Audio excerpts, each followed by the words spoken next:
Cool. All right, welcome back. This is our last class of Holy Spaces. This has been a really fun and hopefully illuminating 6 weeks now, 5 weeks now, and we're in week 6. Looking at the idea of holiness in Scripture, the idea of holy spaces, what makes a place holy. Last week we looked at holy time, so we looked at Sabbath as a sanctuary in time. So just to give a recap of everything we've done so far, we've defined holiness in terms of separation, right? So holiness, the Hebrew word for holiness, kadosh, it has to do with to separate or to set apart. So that which is holy is that which has been set apart for God. Hey, Deb, I saw Rob's email. I wasn't sure if y'all were coming tonight or not. I guess he's just missing it. Oh, I didn't know that. Doing all right? Good. All right. We looked at the idea of holy land and holy people, and you remember we had this idea of concentric circles of holiness, where the closer you are to the center, the greater holiness is associated with you. And we're going to see that idea again tonight. And then, of course, and we saw the increasing emphasis on Jerusalem as the holy site, the site where God's presence is most keenly felt, and the temple in Jerusalem as being the place that's sort of symbolic of all the world, right? So that's the place where God's presence is most intense. That doesn't mean God's only present in the temple. It means that it's because God is present in the temple, God is recognized to be present everywhere, because the temple is a symbol of everywhere. And then in the wake of the destruction of Jerusalem in 587 BCE, there was this prevalence of new ways of worshiping God. These questions: can we worship God outside the promised land? Can we worship God without the temple? And we looked at things like keeping dietary laws, following the Torah, observing Sabbath, circumcision as a sign of the covenant. All these things were there before, but they became increased. They became more important. They became more central to the faith as they had to worship God without the temple. And then, of course, we looked last week as the Sabbath as a sanctuary in time. And I thought we had a really good discussion of the Sabbath. Tonight, we're finally, in our very last week, we're going to move ahead into the New Testament, and we're going to look at holiness and holy space in the New Testament. And one thing we're going to see right away, first of all, let me just ask you all, when you think of holiness in the New Testament, what are some things that come to mind? I just want to hear what comes to mind when you think of holiness in the New Testament, or holy place in the New Testament.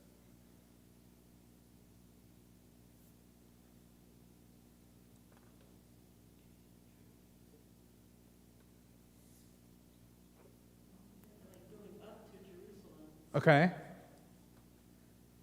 So what does that call to mind for you in terms of holiness? That everyone is drawn there to be together there and to be closer to God there. Yeah. And so I think there in the New Testament you see these kind of pilgrimages to Jerusalem, right? So the disciples and Jesus travel to Jerusalem for Passover. And Pontius Pilate is afraid of the crowds because he doesn't want the crowds to get unruly, because there's so many more people in Jerusalem than there normally are.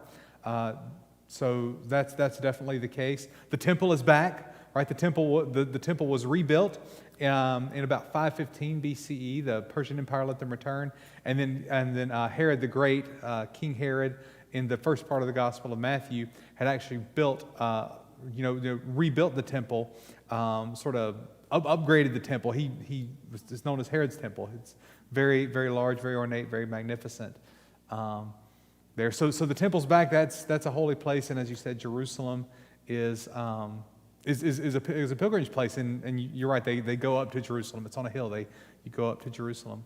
What else comes to mind? Upper room. Okay. Yeah. That was certainly a whole. Sorry. Okay, yeah. Yeah, absolutely. Yeah. So these are places, what makes those places holy? Mm.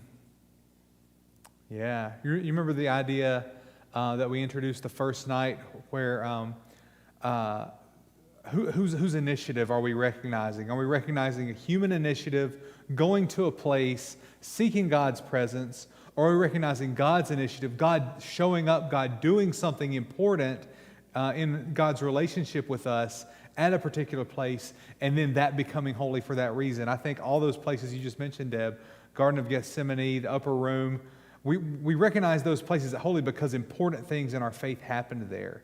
You know, Garden of Gethsemane, that's where Jesus was arrested. It's where he prayed before he was arrested. Upper room's where he spent his last meal with his disciples. Those places are holy for us as Christians because Jesus did these important things there. In the first century, the upper room was just a room. It was just a room in somebody's house, right? Nothing would have distinguished it from the next house over, except for this great meal that Jesus celebrated with his disciples there. But now, and now there's in Jerusalem, I think there are competing upper room sites. One tradition says this is the upper room where Jesus spends. Another tradition says no, it's this one. And those are both holy places. I think you could go to either place and experience a sense of the holy, because there's that. There's our participation in that's a part of it. There's our remembrance of these mighty acts. That's a part of the holy experience. What else comes to mind? Okay, yeah. Nazareth. Bethlehem. Bethany. Bethany, yeah. And Capernaum is another one that comes to mind for me. That Jesus spent a lot of time in and around Capernaum. I never realized that until I read Adam Hamilton's Simon Peter, and he talked about the life of Peter, and I realized just how often Jesus was in and around Capernaum as a part of his ministry. Well, good. I think one other thing we see in the New Testament is the word I wrote on my notes is a deconstruction. I'm not sure it's really a deconstruction. I'm not sure I like that word. Rearranging, redefining of what holiness is. I think we see that in the New Testament. And one of the key places we see it, we're going to look at a lot of these tonight, is Jesus and the Sabbath. So if you look, I think we've got a slide here, Matthew chapter 12, verses 1 to 8. This is one of many times in the Gospels where Jesus and the Pharisees butt heads over the idea of Sabbath, right? So Jesus was going through grain fields on the Sabbath. They were hungry, so they picked grain, he and his disciples, and they ate the grain that they had just picked. Eating is not against the Sabbath law. You're allowed to eat on the Sabbath. You're not allowed to harvest on the Sabbath. And so the Pharisees said, yeah, they were, that's right, they were processing it. Yeah. They were plucking and kneading. Yeah, they were processing the grain. This simple act of, it would be like, I think for us, it would be like washing an apple that we then intend to eat. That was the act of work that was involved, but that was considered to be against the Sabbath law. And the Pharisees saw it and they said, your disciples are not following the Sabbath. Now, I think our tendency as Christians is to sort of have this ooh reaction to that, right? We regard this as legalism. We say, okay, this is following the letter of the law and not adhering to the spirit of the law. But thinking about what we've talked about so far and seeing how Sabbath keeping and all of the laws became this important identity marker for the Jewish people, became this important way for them to express their relationship with God, to encounter God's presence. I think we might see it in a little bit different light. This is Jesus messing with the Sabbath is messing with holiness. It's messing with the time that God built into the created order of the world. And so I can see, I'm a little bit more sympathetic to the Pharisees in this story with that knowledge, recognizing that Sabbath was really, really important to them. It wasn't just a rule and they're following the letter of the law. Sabbath was was really, really important to who they were. And breaking the Sabbath, violating that, caused a little bit of a breach between Jesus and the people. But it kind of put the covenant in jeopardy as far as they were concerned. But when we see Jesus, I love Jesus' response here. Jesus points to Scripture as he responds to the Pharisees to justify his actions to them, right? He says, "Have you not read what David did when he and his companions were hungry?" So this is a story when David is on the run from Saul. David goes to the shrine and he sees Abiathar the priest, and he says, Saul has sent me on an important mission. I need something to eat. And the priest says, all we have here is the bread of the presence. You remember when we saw that picture of the temple, that bread was meant to be a sign of God's presence in the temple. And then at the end, when they replenished it, the priests were supposed to eat it. Regular Israelites should not eat it. But David says, give me this bread. I need it for this mission that I'm on. And David eats the bread. And so Jesus says, hey, I'm not doing anything that David didn't do before me. But then he goes on, he says, or have you not read in the law that on the Sabbath the priests in the temple break the Sabbath and yet are guiltless? So to my knowledge, there's not a law in the Torah about that. It would have been in the oral Torah. It would have been in the laws that were meant to surround the Torah, that the priests in the temple do work when they perform service in the temple, when they offer sacrifices on the Sabbath, when they trim lamps and keep lamps burning. They're doing work, but Jesus says that's not considered something that brings guilt because God commanded that. It's in service of the holy. It's in service of the temple where we see God's presence. And then listen to what Jesus says. I tell you, something greater than the temple is here. Something greater than the temple is here. I think Jesus is talking about himself, certainly about the kingdom of God that he is preaching, the signs and wonders that he's doing. What he's saying, I think, is something like, holiness is now going to be associated with me going forward. I think that's certainly the way the early Christians responded to this. There's this reframing of the holy. Jesus is saying, the Son of Man is Lord of the Sabbath. Something greater than the temple is here. These important markers of holiness are now subordinate to what Jesus is doing. And we're going to associate holiness. We're going to define what it means to experience God's presence, to be God's people in terms of Jesus going forward. I think that's what we see in the New Testament. I think on the next slide, do I have one more slide about with? No? Okay, good. And that was just one of several different encounters that Jesus had with the Pharisees on the idea of Sabbath. And Jesus responded in a way that said, I'm doing something that's greater than the Sabbath, and that is more important.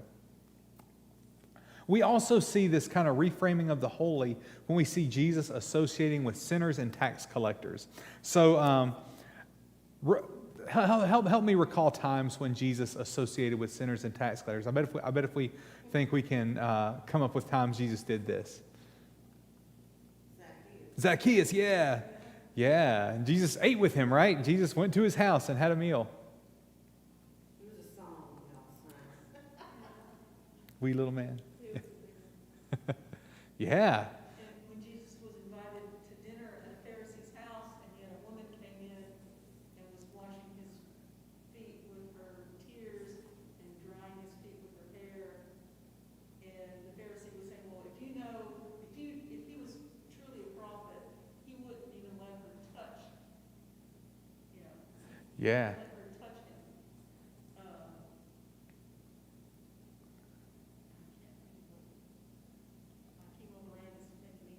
Lose my point, but, I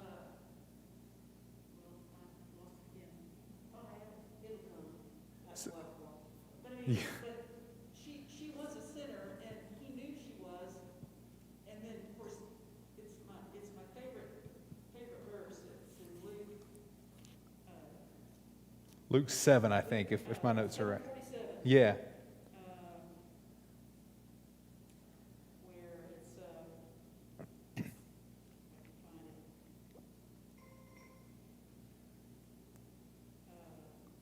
Therefore I tell you, her sins, which are many, are forgiven, for she has loved much, but he who is forgiven little loves little. Mm. Is that Mary or Martha or whoever No, that it's was? just the, Or is it's that the an one unnamed that woman. well? It's That's an the one unnamed I was woman. thinking. The- Which one is that?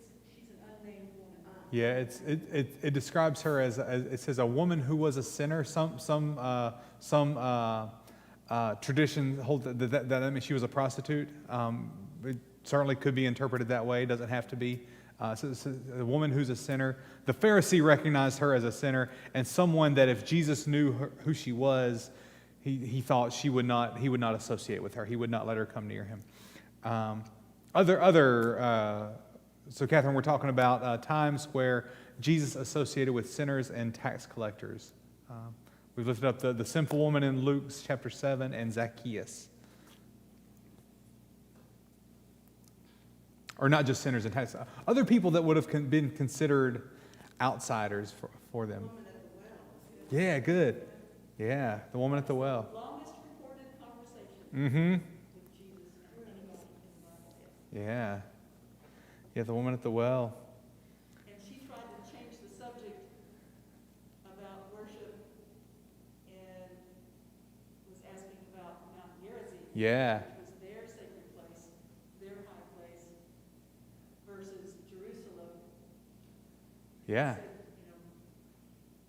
someday we're all going to worship in spirit and in truth. That's right. And so why did she worship and who did she represent that she worshiped at Mount Gerizim? Did you believe that was the holy place? So I'll just say it. She was a Samaritan. That's why. Worshiping God there Yeah, she was worshiping God there. after the exile. But she was a Samaritan, and so Samaritans would have been other people that Jews considered unacceptable, outsiders certainly. The parable of the Good Samaritan, where Jesus shows a Samaritan person acting righteously. The demoniac would also be Yeah, good. someone you ought not to associate. That's exactly right. And then Jesus heals a centurion servant, a Roman centurion servant. So Jesus heals the servant of a Gentile. Okay, so the reason I had to bring all these things to mind is remember this idea of these concentric circles. So we use this to talk about holy space. So the closer you get conceptually to the middle, the greater holiness is associated with that. So the Holy of Holies in the middle of the temple, or not the middle, but in the conceptual middle. Then the outer sanctuary, or the holy place, the courtyard of the tabernacle where sacrifices were offered. Then when they were in the wilderness, the camp of the Israelites. When they were situated in the land, it would have been the land of Israel. And then outside of that is everywhere else.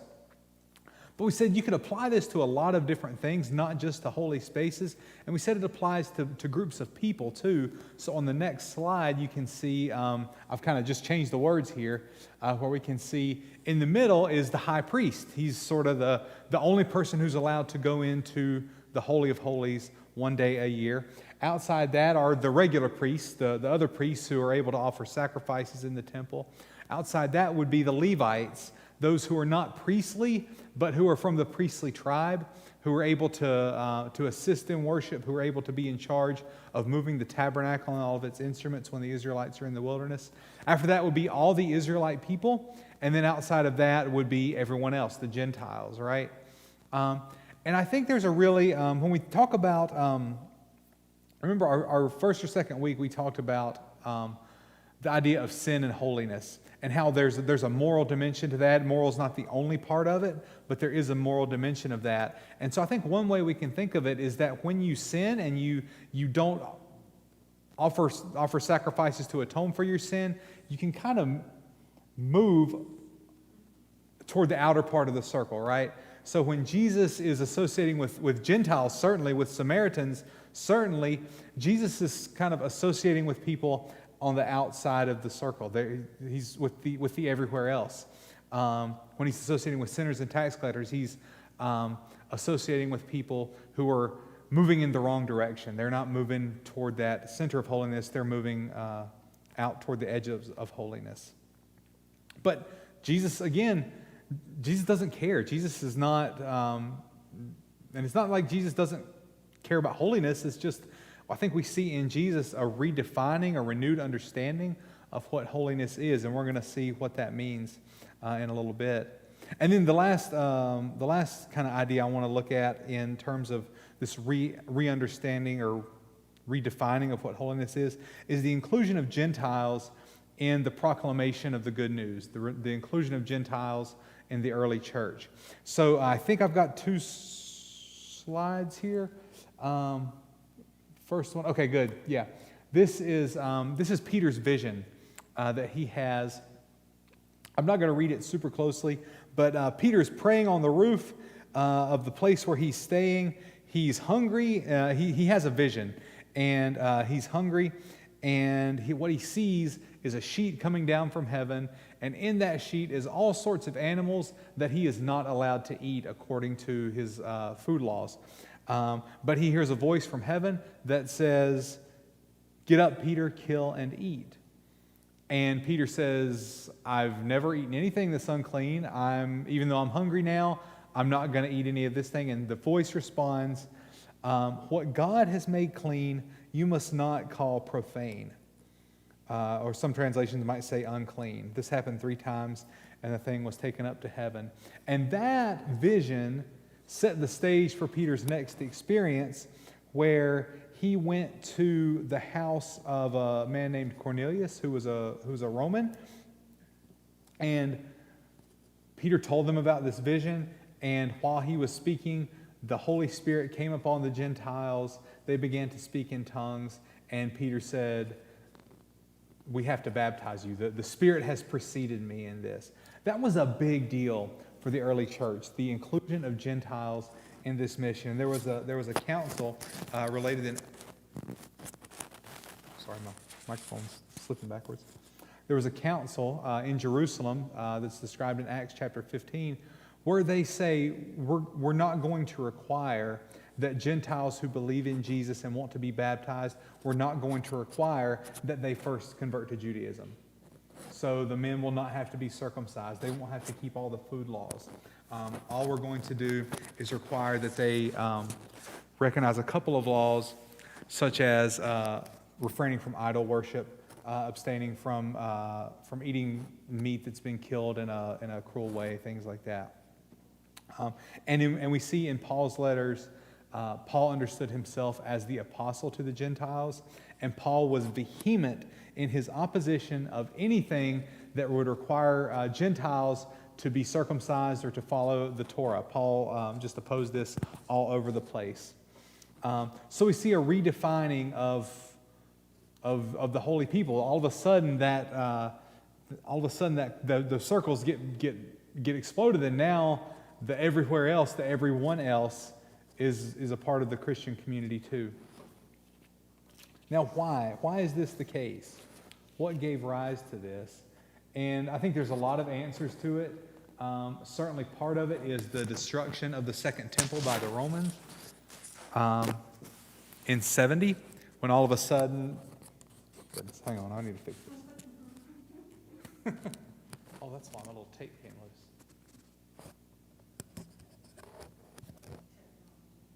That's right.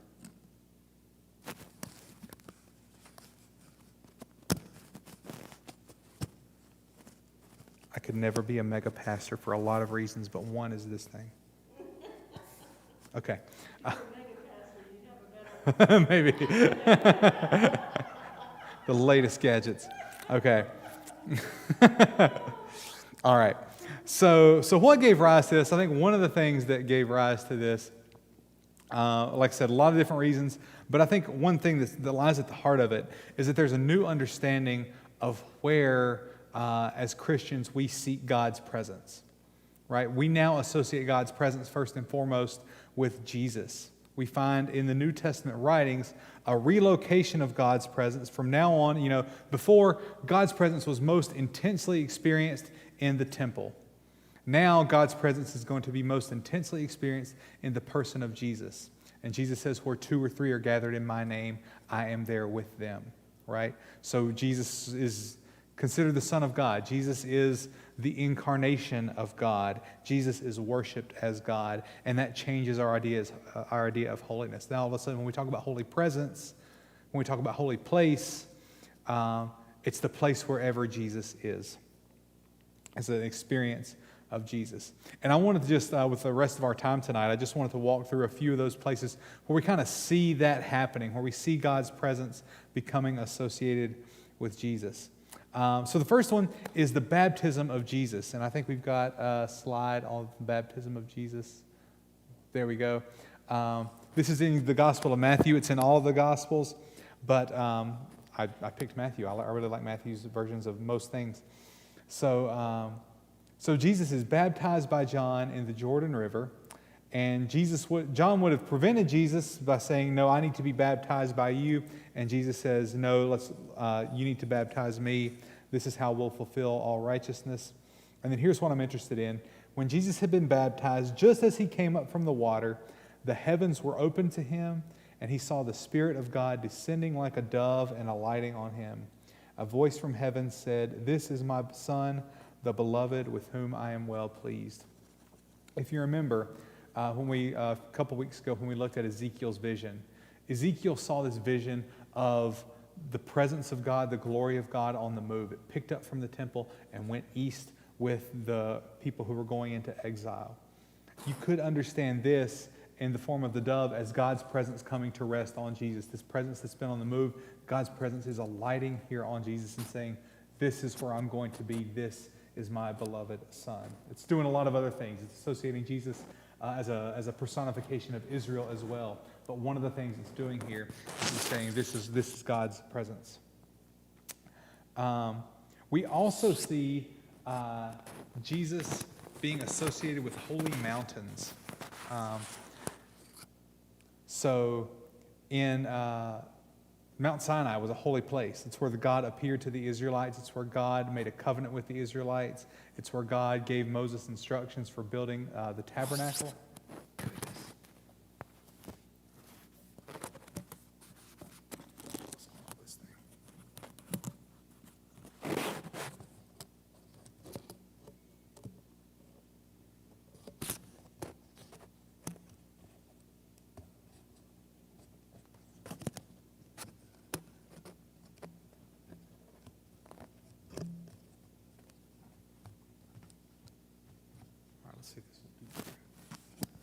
Maybe. It'll work for 3 more minutes. Okay. So we see Jesus associated with mountains. One of them is the Sermon on the Mount, right? Jesus gives one of his most important, most well-known teachings on a hill or a mountain or a high place. In that, the Gospel of Matthew is where we read about the Sermon on the Mount. And I think one of the things that the author of Matthew is doing is Matthew is portraying Jesus as a second Moses. Mount Sinai is where God gave the law to the Israelites, mediated by Moses. Jesus is now, in the Gospel of Matthew, teaching the people of Israel from a mountain, much as Moses did, giving this reinterpretation of the law. So Jesus is a new Moses on the Mount of the Sermon on the Mount. I also wonder, though, if Matthew is not also portraying Jesus in a way as God, because ultimately on Mount Sinai, the source of the law is not Moses. Moses is the mediator, but the source of it is God. Now Jesus is saying, you have heard it was said, but I say to you. Jesus is understanding himself as the source of this new teaching. He's not just mediating a new teaching, he's the source of this. We lost the whole thing. Okay, I'm just going to do it like this. This is going to be really weird. Okay. That's right. All right. Do like that. Okay. So the next slide is the transfiguration, the story of the transfiguration on a mountain, where Jesus takes Peter and James and his brother John and leads them up a high mountain by themselves. And he was transfigured before them, and his face shone like the sun, and his clothes became dazzling white. Suddenly there appeared to them Moses and Elijah talking with him. Then Peter said to Jesus, "Lord, it is good for us to be here. If you wish, I will make 3 dwellings, one for you, one for Moses, and one for Elijah." While he was still speaking, suddenly a bright cloud overshadowed them, and a voice from the cloud said, "This is my son, the beloved." So just kind of echoing the words in Jesus' baptism. "This is my son, the beloved. With him I am well pleased. Listen to him." When the disciples heard this, they fell to the ground and were overcome by fear. But Jesus came and touched them, saying, "Get up and do not be afraid." And when they looked up, they saw no one except Jesus himself alone. Okay, so I think it's kind of I feel like I hear people kind of ridicule Peter a little bit. Like Peter can't think of anything better than to do than saying, "We want to stay on the mountaintop. We want to build a dwelling here. This is good that we're here. Let's hang out. Let's build a tent." Right? I think Peter is struggling to make sense of what he's witnessing here. I think Matthew is describing this. He's not saying Jesus was on Mount Sinai, on the literal Mount Sinai. That's off in the desert. It's in the Sinai Peninsula. But conceptually, this is Mount Sinai. He's saying Jesus is on the mountain. And it's almost like Jesus and his disciples here have been transported in the narrative to Mount Sinai. And who talked with God on Mount Sinai? Moses and Elijah. And that's exactly who is on the mountain here talking with Jesus, is Moses and Elijah. And I think what Peter is making sense of this. He's saying, okay, I think he recognizes we're in this holy place like Mount Sinai. Moses talked to God on Mount Sinai. Elijah talked to God on Mount Sinai. Jesus is talking to God on Mount Sinai. Jesus is a new Elijah. Jesus is a new Moses. But then the voice speaks, and all of a sudden now it's not Moses and Elijah, it's Jesus alone and the disciples. So I think there's a, and I didn't really put this together until I was reading this afternoon. Peter thinks he's seeing Jesus, Moses, and Elijah talking to God. Right? Peter's putting Jesus in the place of Moses and Elijah. After the voice speaks, Moses and Elijah go away, and I think what we see is that Jesus is in the place of God, and Peter and the other disciples are now in the place of Moses and Elijah. So Peter is Moses and Elijah talking to God, and God is Jesus on the mountain. So we see, and I think that's why Peter doesn't get it right away, because it's too hard for him to fathom. He's following this teacher, and he doesn't realize, I've been following God this whole time. I've been following God incarnate this whole time. He's saying, he thinks he's following Moses. He doesn't realize that he's being Moses in the narrative that's happening before him. Been following the law and the prophets. Yeah. Moses represents the law, Elijah represents the prophets. Yeah. And the last line is, "No one except Jesus himself alone." And Jesus himself alone, that's right. Yeah. Yeah, Jesus is the source of the law and prophets. Jesus is one step. Yeah. Yeah. And so, You'd be listening to the word. yeah. So, sorry. You would be listening to the word, and Jesus is the word. Jesus is the word. That's exactly right. Yeah. Yeah. And so I think, again, we're seeing Jesus being seen as the source of holiness. Jesus is the presence of God in this story. Now, I should say this is not the only way to read them. I think Matthew is certainly portraying Jesus as a new Moses. Matthew is certainly portraying Jesus as a new Israel. A lot of what Jesus is doing in the Gospel of Matthew is reliving the story of the Israelite people, reliving the Exodus, reliving the story of the Israelites. He's teaching just like Moses did. But the cumulative effect says there's a re-narration of the story in a way that points to Jesus as the locus of God's presence now. The last thing I want to look at is Jesus' relationship with the temple. All right?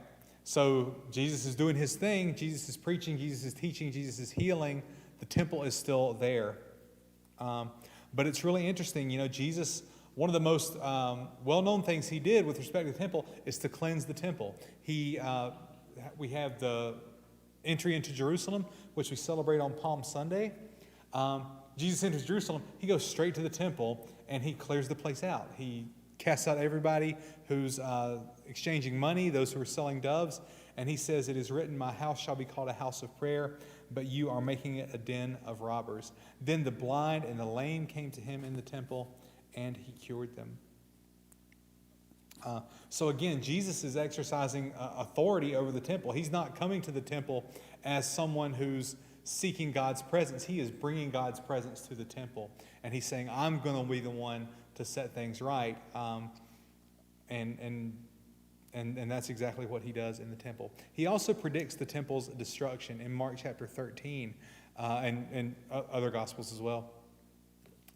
When they came out of the temple area, one of the disciples said, "Look at these large stones, look at these large buildings." And then Jesus said, "Do you see these great buildings? Not one stone will be left here upon another. They will all be thrown down." So Jesus says the temple's not going to last. The temple is not going to last. And of course, in 70 AD, the temple was destroyed by the Roman army, and the temple did not last. And then in John chapter 2, Jesus says, "Destroy this temple, and in 3 days I will raise it up." People around him didn't understand what that meant. They said, it's taken 40 years to build this temple. You're going to rebuild it, in 3 days? That's not how construction works. And Jesus, what they didn't realize is that Jesus was talking about his own body as the temple. His own body is going to be the place where God's presence is. And that's going to be destroyed. It's going to be crucified. And in 3 days, he will rise again from the dead. So the primary locus of God's presence now is Jesus. It's not in the temple anymore. And I think that really lies at the heart of this reframing of holiness and this reframing of holy space that we see in the New Testament. Is now it's Jesus going forward. That's really all I have for tonight. I know we kind of moved through it a little bit quickly. Any thoughts, any responses from y'all? Also, he was crucified on a Friday and buried quickly. And there was that Sabbath, all-day Sabbath, where he rested. Yeah. Because he said when he was dying on the cross, "It is finished." It is finished. It is completed. Yeah. The work is finished. He rested on the Sabbath and was raised on the first day. Yeah. But then why do we say he descended into hell on the third day he rose again?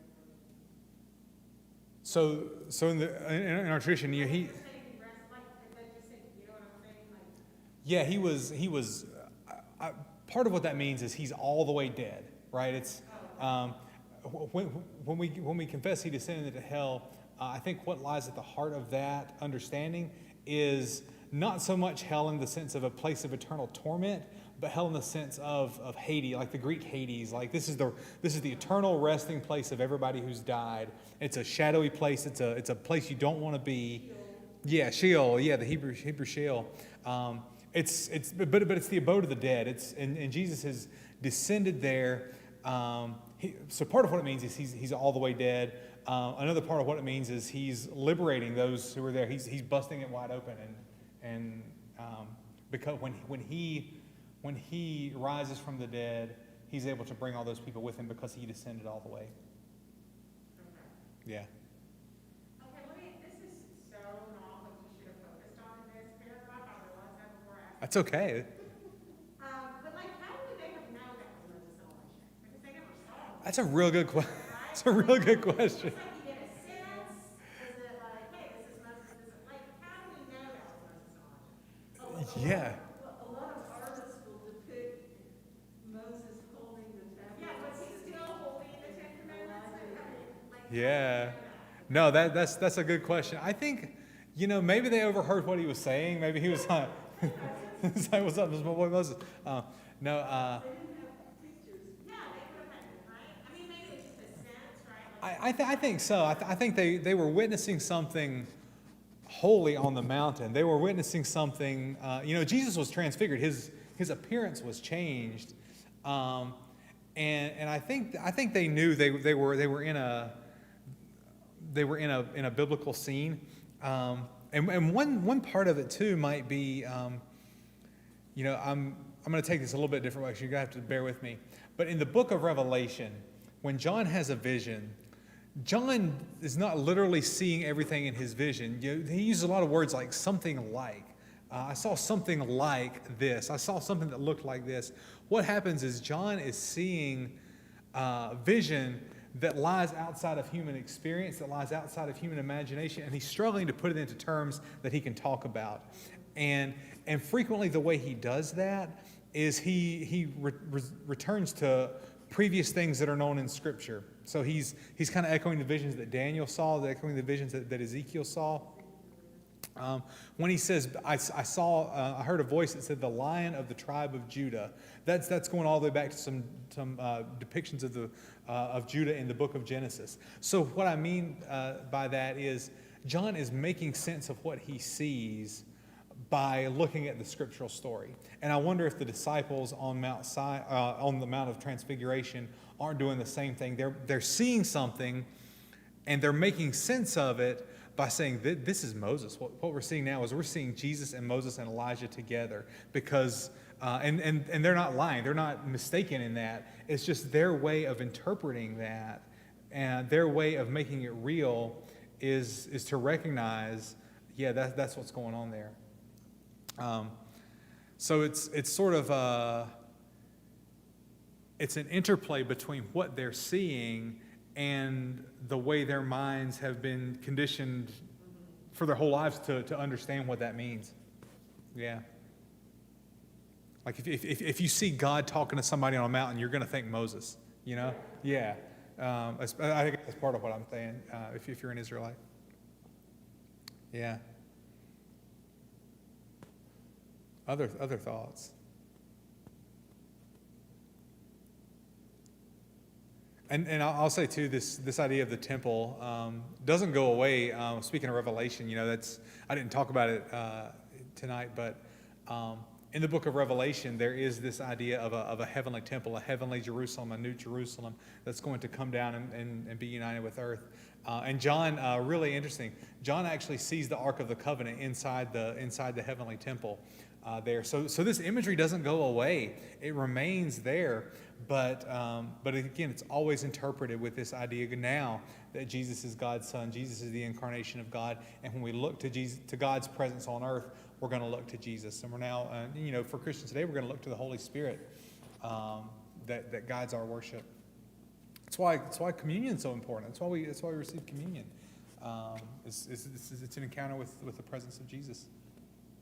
In one of the gospel accounts of the crucifixion, when Jesus dies on the cross, then the veil of the temple is torn from top to bottom, which means it's all out and it's all in. Yeah, that's right. Yeah. From that point. Yeah, absolutely. Yeah, I'm glad you mentioned that. One way you can think of it is that now everybody has access to God. Everybody has access to the Holy of Holies. Another way you can think of it is God is now leaving the temple. God is bursting forth through the veil, and God is now entering the world in a way that hasn't happened before. And of course, when you have the description in Revelation where he's giving the dimensions of the new heaven and the new earth, it's basically the Holy of Holies, but in a much larger scale. Yeah, that's right. We finally make it to, we're all In the Holy of Holies, yeah, and the Holy of Holies is everywhere, right? It's a cosmic Holy of Holies. Yeah, that's right, because it's a cube, and it was weird because I'm like, that's a really really tall city, it's like kilometers tall, but the Holy of Holies was a cube. Its ceiling was just as high as its width and depth, and so that built in is is and built into the structure of cities, this idea of it being the holy place. Yeah. And there's a little bit of like geometry aesthetics in there. The idea of the Holy of Holies being a cube. It's perfectly equal on all sides. It's like the Greek idea of a sphere being like the perfect shape. A cube has an amount of perfection to it. So I just love that they kind of build math into it. That's neat. All right. Well, thank you all so much for being here over these last 6 weeks, and thanks to you all who have joined us on Facebook. Really enjoyed talking with you about holiness and holy space and tonight in the New Testament. So thanks for joining us, and we'll see you again next class, whenever that may be. Bye.